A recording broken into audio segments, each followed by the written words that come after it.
The World Cup quarterfinals are here and your old pal, the FPL Nightmare. I am 1.6k in the entire world as we chase the World Cup fantasy. That is what I should be starting this video with, except I have committed the cardinal sin. I missed the deadline yesterday and I left Lionel Messi on my bench.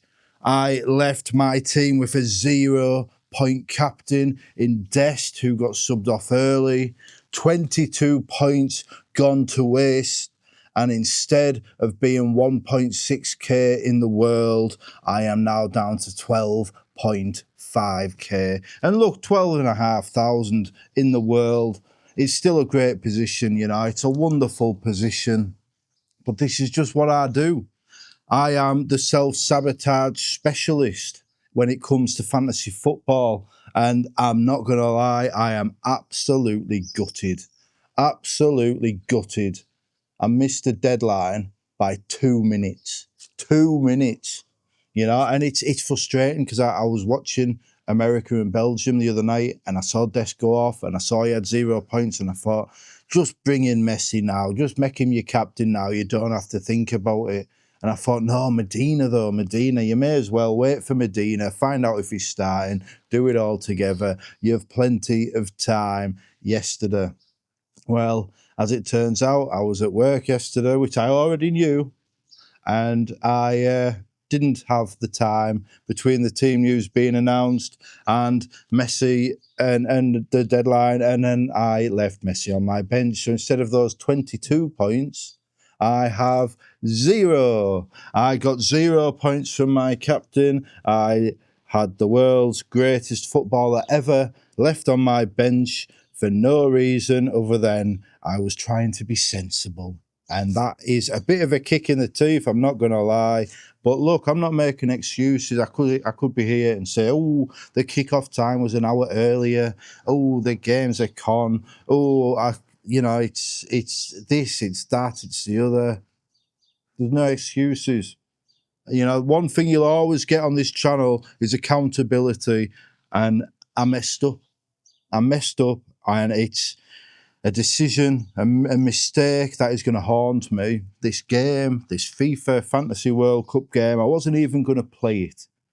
An hour before the deadline, I put a team in because Nick Trigg, my pal Nick Trigg, was going on and on at me. Put the team in, and then I was, after the Argentina game, I would have been 800th in the world, and then I was 7,500, and then Colombia obviously have been my blind spot in this competition. They went and got the clean sheet, knocked me down to 12,500. 1.6k it would have been. 1.6k I could have been in these ranks. And this is me, I had a nightmare FPL season, 9.8 million after game week 2, after my Anthony Gordon captain red card. Struggled all season, took chance after chance, gambled, made the brave calls, and it just kept going wrong. Finished 1.3 million, disaster. And this was meant to be the respite. This was meant to be the thing that reminded me that I'm not a bad FPL player. I just had a bad season. And then I've gone and done something like leave Lionel Messi on the bench for the sake of 2 minutes. For the sake of what? That's a worse thing. If I'd have brought him in and captained him and then he'd missed out, what would I have lost? Nothing, because Dest got 0 points anyway. So, but yeah, I mean, I'll run through my team. It's Simon, 7 points. Kukurea, Hakimi, Koundé, 797. Dembele, 3. Vinny Jr., 2. Yamal, 4. Elise, 2. Mbappe and Quinones, 9. And Manzambi got 0. Didn't play. And you can see on the screen, I've got Manzambi as my captain. Well, the reason that was quite simply, I hoped that the game would glitch to my vice captain of Simon and give me 14 points for him, but it didn't. Glitches only happen in match day 1. And then on my bench, you can see Messi, 11 points. What a sickener. What an absolute sickener. And, it's just the way it goes. This is part of the game. when it comes to World Cup fantasy. It's not just about picking the best players. It's about having the stamina to go the distance, having the wherewithal and the scheduling to make sure you've got your team set up. And look, my mate Darius, he's like top 600 in the world or something. Do you know why? Because he made his substitutions before he went to bed after the America match. And that's the difference, I could say I'm unlucky, but I don't think I am. I think I've been foolish, and it's going to have to live with me, I'm not, the dream of chasing down the world #1 is gone, and it sucks. It absolutely sucks. I'm not going to lie. People say, oh, you get too invested in these fantasy games, Nightmare. Well, I do. Of course I do. And, I had somebody on my Twitter, oh, it's just a game. You don't need to worry. I don't know how many times if you think this is just a game, maybe this isn't the channel for you, because fantasy games to me mean so much. It's not just a game.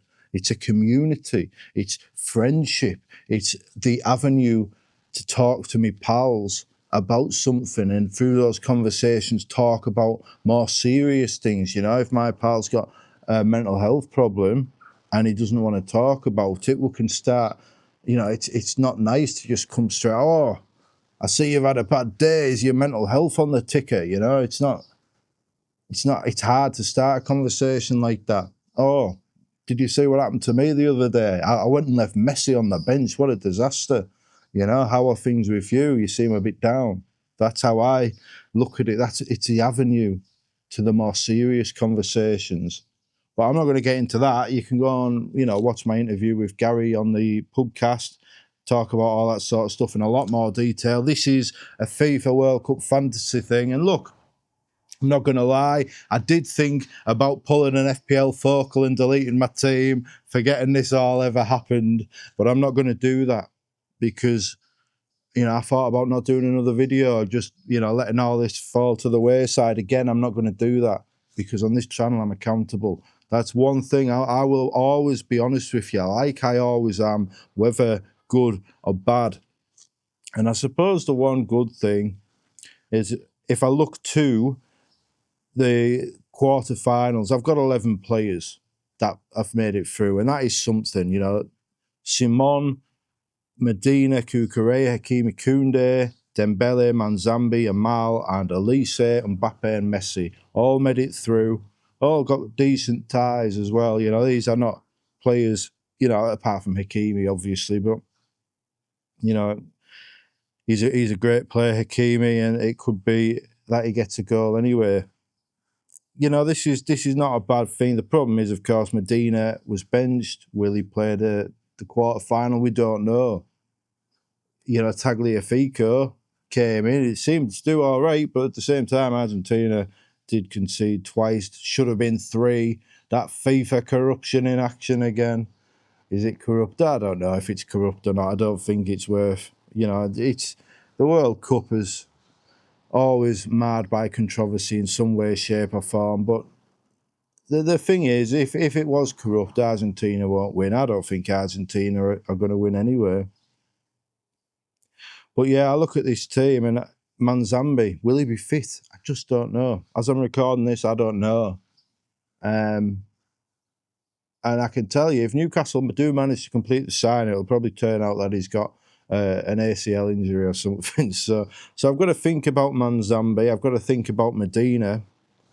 But it's, the 4 transfers for me, no Rangel, no Dest, no Quinones, no Vinny Jr. And Vinny Jr. is the lucky one here, because without him, it frees up the funds, and it's what I do with those funds. Said the other day, I want Kane, I want Bellingham. Oh, that's the other thing from this last round. Not only have I left Messi captain on the bench, I sold Bellingham for Yamal, costing myself another 11 points. If I hadn't done that, bloody hell, I could be 200 in the world.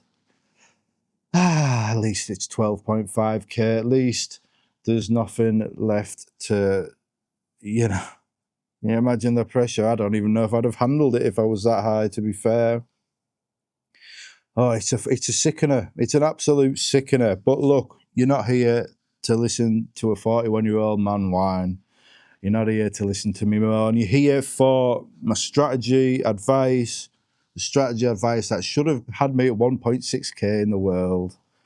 So I look at my team, and what do I think? There's a couple of options. Part of me thinks bringing Tagliafico for Dest, same price, and then that gives me Tagliafico and Medina, and I can just pick whichever one starts. I mean, it's not the worst idea in the world.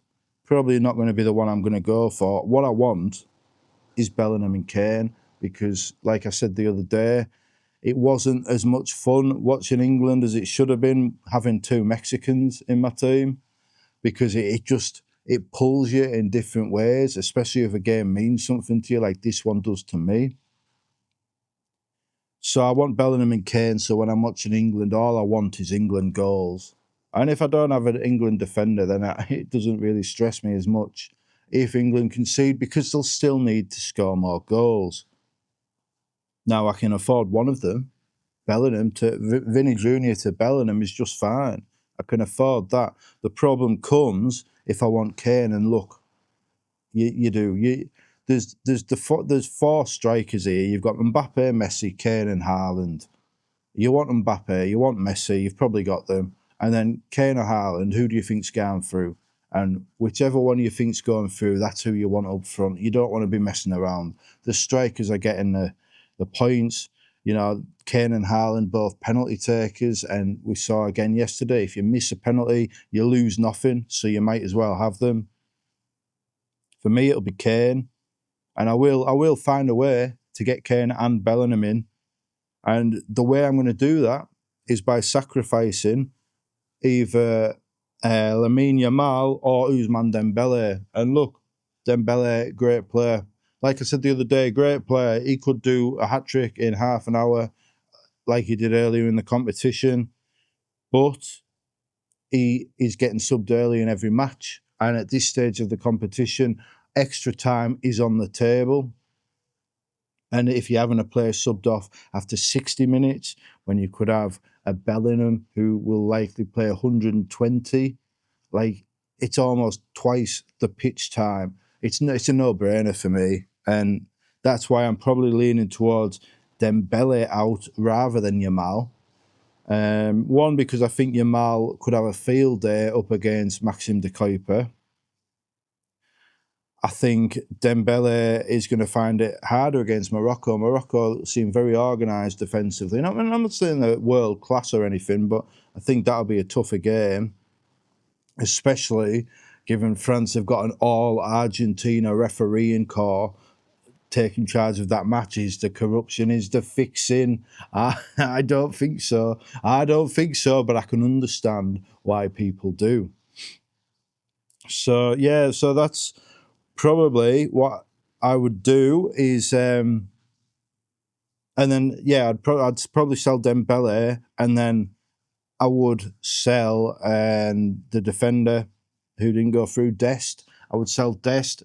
I'm going to keep Medina because, look, he might not get on. He might not play. Well, maybe he will. Manzambi the same. He might not get on. He might not play, but maybe he will. I'd rather have two players unlikely to play, but with the potential to play on my bench as options, than, like, people that aren't going to play at all. And look, I don't think there's any need to take a hit this round.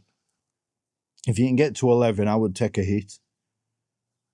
If you need a hit to get to 11, then I would take a hit, because you can't leave points on the table. There's, this format is one that rewards aggressive play, and this is what we need to be considering at all times.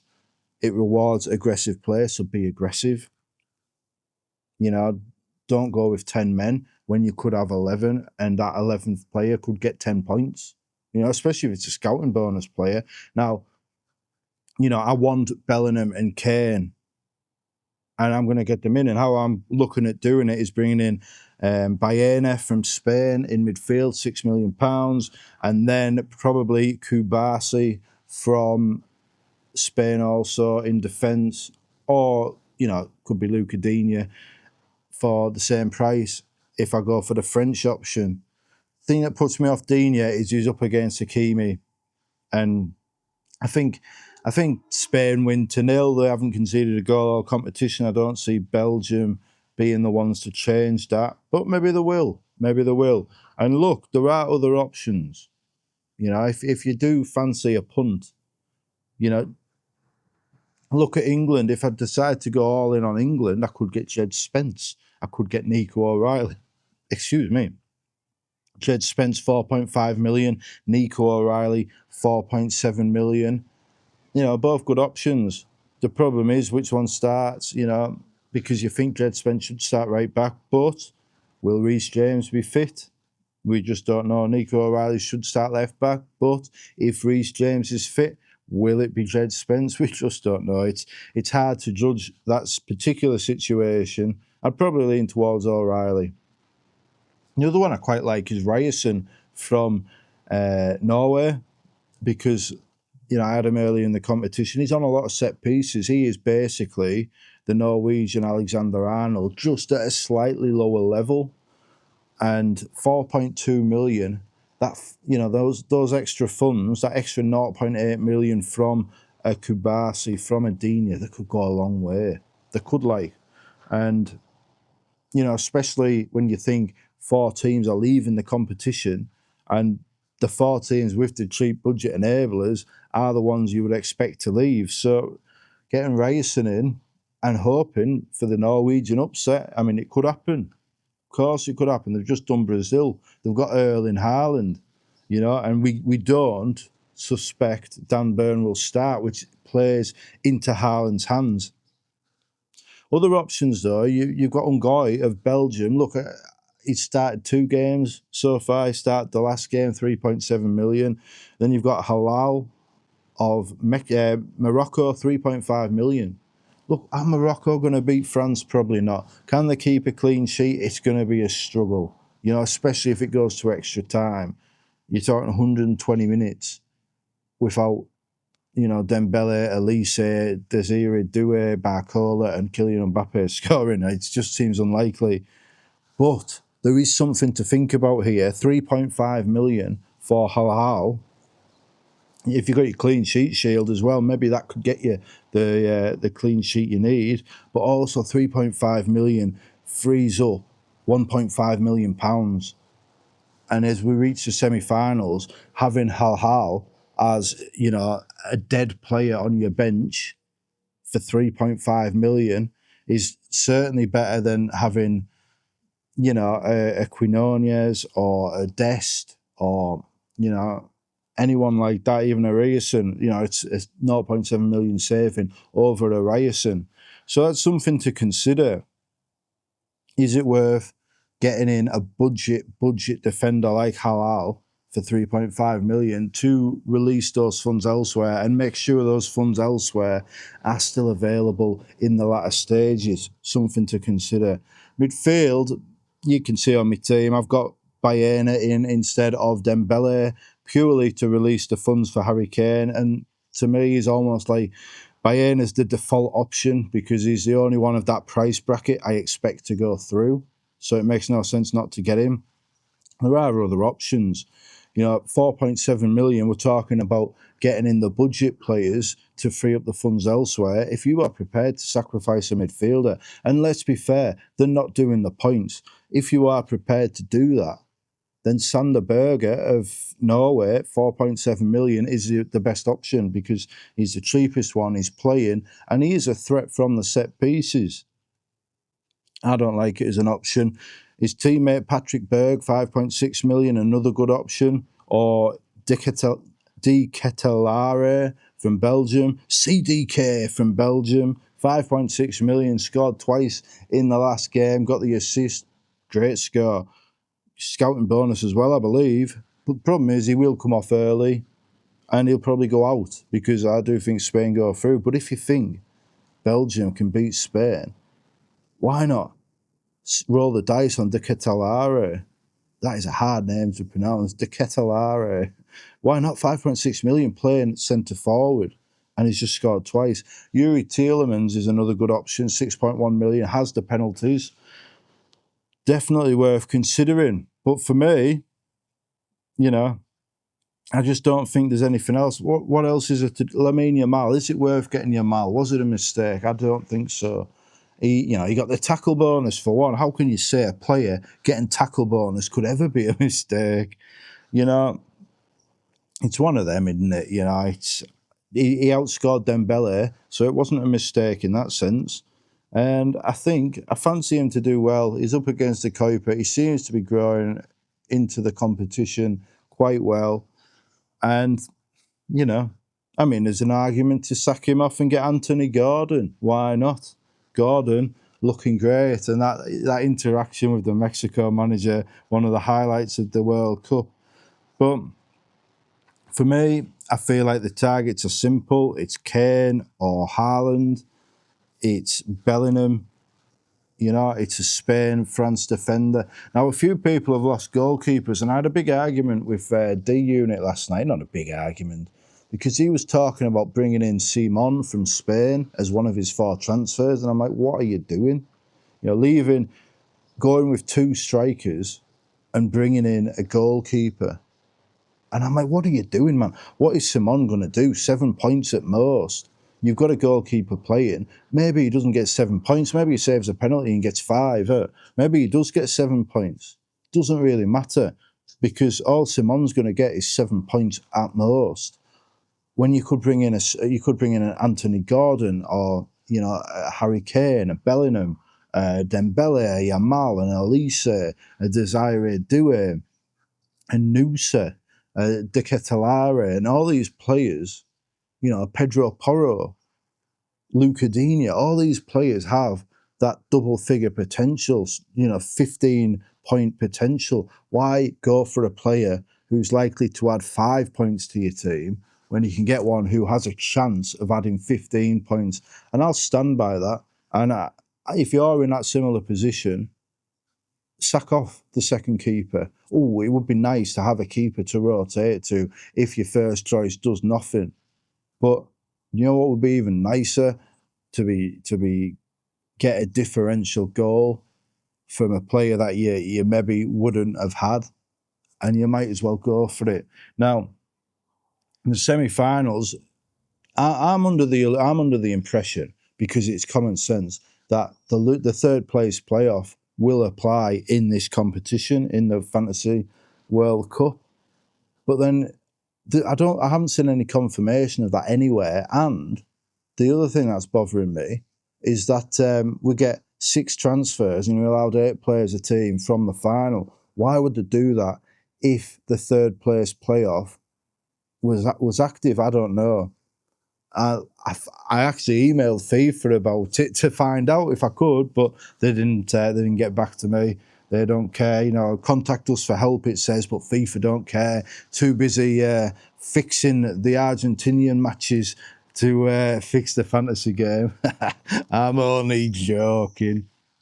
But yeah, I don't know. So just be wary of that one, and look for some sort of confirmation at some point over the next few days if the semi-finals. But before the semi-finals, it's the quarter-finals, and all I can say to you, my most fundamental piece of advice I can say to you is don't wait for the team news. If it's your captain, get him subbed in early, give him the armband, and make sure you don't leave 22 points on the bench, because it's much nicer having a higher rank than having your dreams snatched away from you in a moment of horror.